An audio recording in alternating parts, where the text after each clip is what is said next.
So I think one of the coolest things about conferences is not only do you learn a lot, but you meet a lot of great people. And so I think the networking is the most important thing. Like I'm talking to you today in Missouri, and I'm from Nebraska, thanks to a conference and meeting someone. So, conferences are huge networking opportunities for people.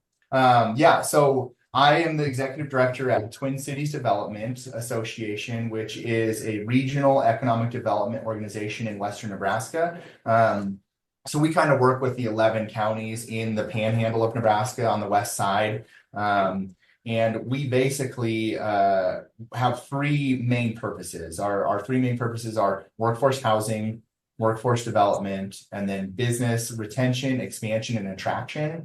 So that are our three main focus points. We do have some others too, like grant writing and marketing and innovation, but those are our three main points. Kind of on our workforce development side, a group called Career Connections of Western Nebraska. And so basically what that is it started about 5 years ago with a couple companies in Western Nebraska that were struggling with retaining employees and attracting employees. And they're like, we have to do something about this.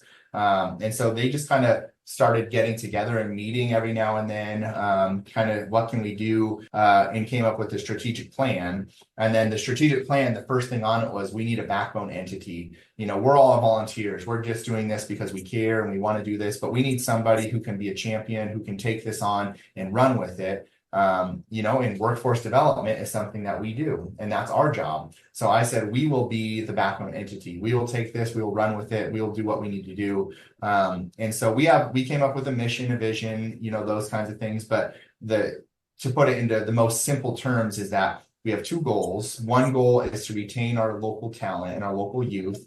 And that's getting them to stay here after they graduate high school, go straight into the workforce, go to our community college, or it's getting them to come back after they graduate college, after they have a family, those kinds of things. Because, it's kind of like a grow your own initiative. How do you get them to stay here? And then the second part of it is our businesses. And the reason why the whole group started, they need employees. We have Nebraska is, I think, ranked number 1 for lowest unemployment in the entire country. And then in the state of Nebraska, Scottsbluff County is ranked the lowest unemployment in all of the state of Nebraska. So we have no workforce. All of our people here are working, so we don't have anybody else.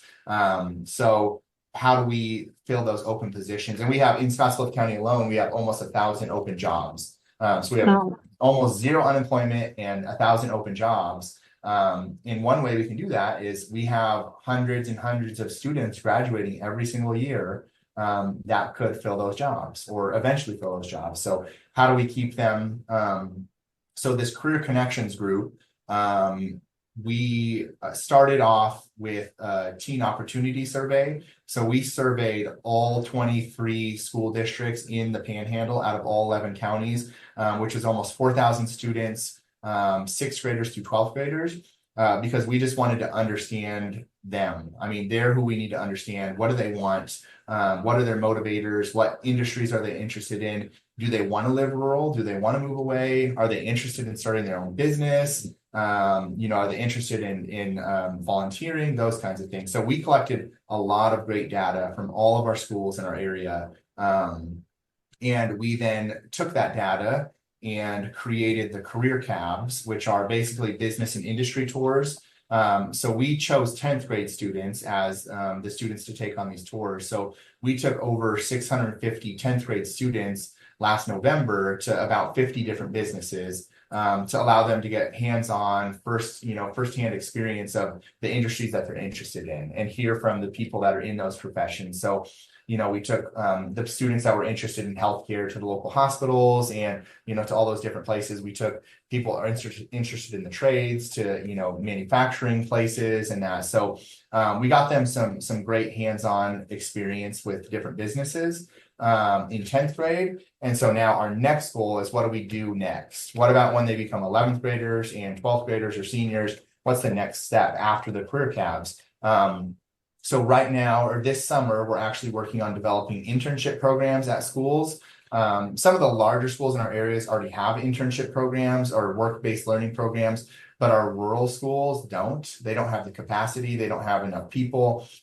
So this next semester, we're going to pick 8 schools out of the 23 and develop internship programs at those schools, so that we can help those students get into these jobs and actually get hands-on experience more than just one day or a couple hours. So we'll develop internship programs with the 8 schools this next semester. And then we'll do that survey every 4 years to capture the new data for the new students up and coming. But that's kind of where we're at right now. And we'd love to do more and add more to it. We have a bunch of other ideas, like more like community visioning ideas too, like what do you want to see in your community, what would keep you here, those kinds of things. So the survey that you did, what did that tell you? Like, was there anything that you were really surprised to hear? Yeah.